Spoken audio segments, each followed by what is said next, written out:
Hey everybody.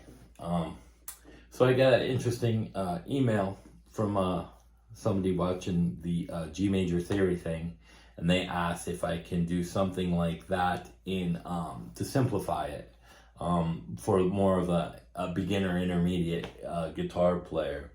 So with the G major scale, I was talking about the different degrees in like 1/4/5s and stuff. That, well, for instance, if you learn a pentatonic scale, and everybody knows them.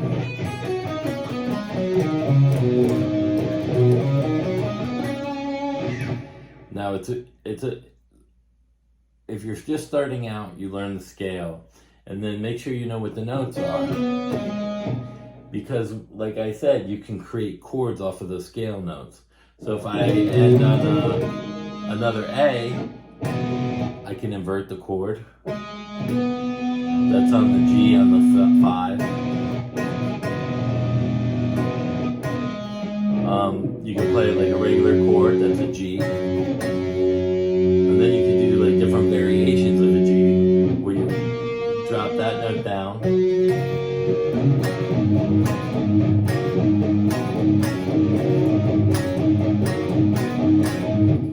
You know, so you've got stuff like that, and you can use the Pentatonic, the open A.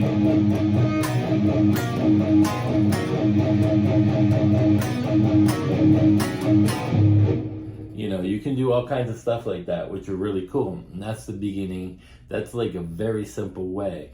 Now, like even in here, you have patterns. So you can play 4 up from each note. 1, 2, 3, 4. Go back to the next note. 1, 2, 3, 4.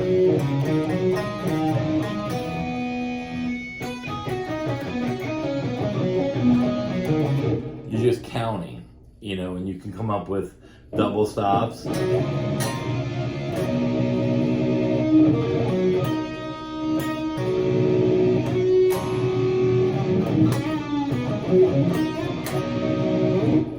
There's all kinds of stuff that you can create out of a pentatonic.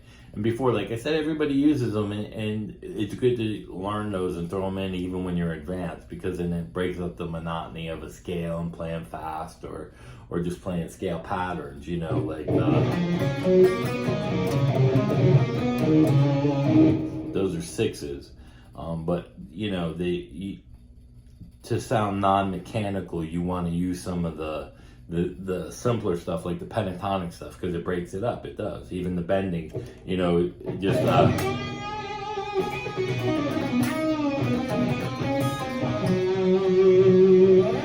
that sounds great, you know. And the thing about that kind of stuff is you got to just remember, like even in the pentatonic,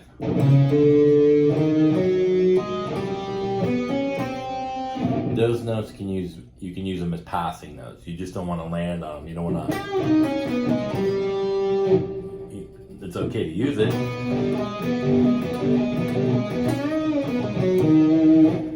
So that gives you a little bit basic idea of how you can use a pentatonic with some of the theory. You know, as far as some of the licks, you go through the patterns, you figure them out, you count in numbers. You can do 2s, seconds.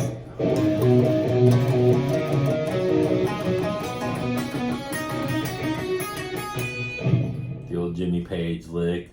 The 4s, like I said, Bonamassa. 1, 2, 3, 4, 5. Well, he does 5. 1, 2, 3, 4. 5s, downs, and ups. You got 4s. You can do like how a chord is.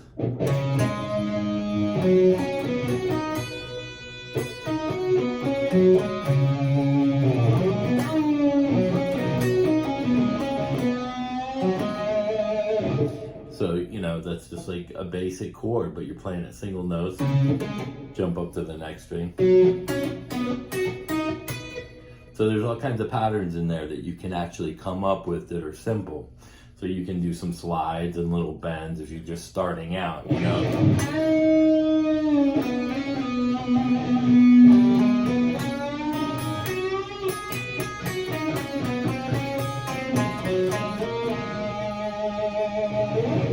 So there's all kinds of stuff you can do, and I still use that stuff too, you know.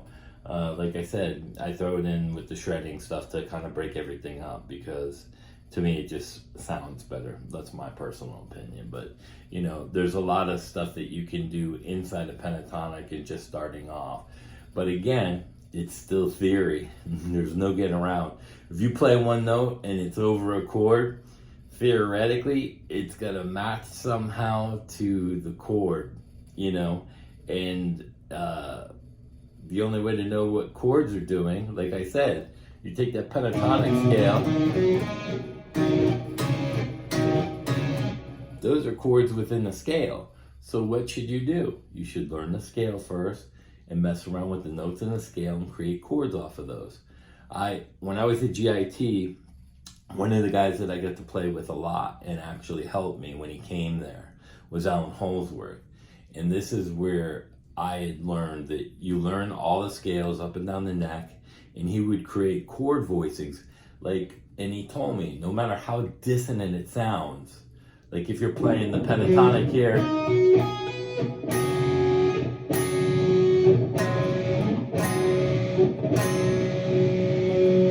those notes are all in that scale.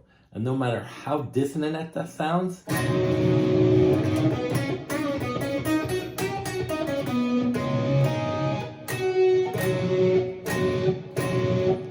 you're still in key. You can't go wrong. So it's no, what mode do I play over this?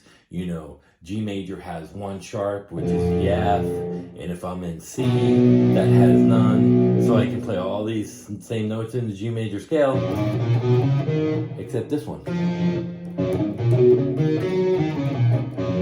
So you're not learning it that way. You're learning it in a more simplified version. You learn all the notes. And like I said, in a scale, there's only 7 notes. You know, in a major scale. 1, 2, 3, 4, 5, 6, 7. 8 is the octave. 8 octave. So on this whole neck in a major scale, you're only learning 7 notes all over the neck. Same like the pentatonic. You move the chord, play the pentatonic. And here's another little trick that a lot of people don't know if you're just starting out.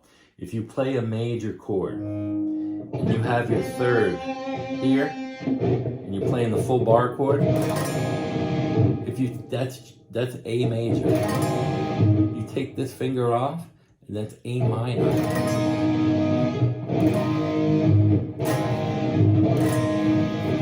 So it's a matter of just flattening that third. But if you're in a bar chord and you're playing the full chord,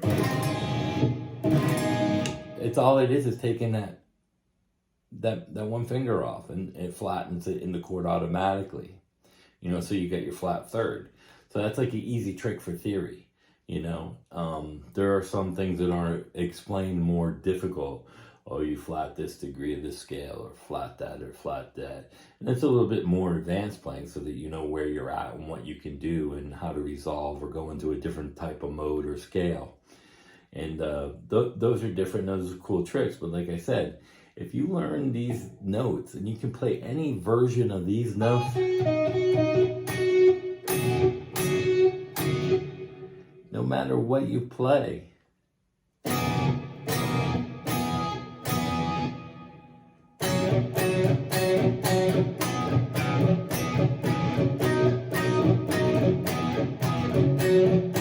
matter how dissonant it sounds, you play that A minor pentatonic over there, you're not breaking any rules. You're in that key. And it's that simple. So like when I did that thing the other day where I was going,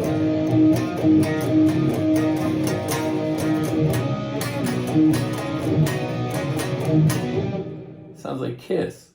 Yeah, because they were very limited in theory. And what they did is they wrote songs based on what they heard. You know, they learned basic pentatonic scales and they came up with these versions of these songs. You know, no offense, but that's one of my favorite bands that I started on, Aerosmith and Kiss, back in the day.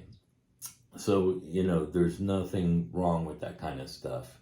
And this goes out for, like I said, this is a simple version of the major scale on how to write or solo and how to come up with those ideas on your own and how to play it safe without going out of key. Like, subscribe, hit the bell notification, and then you get, every time I do a video, you get notified. If you want to watch it, you watch it. But yeah, let me know if there's any other things like that. I'll do all kinds of videos, licks and stuff, and we'll talk about the industry and all that stuff. Thanks, man.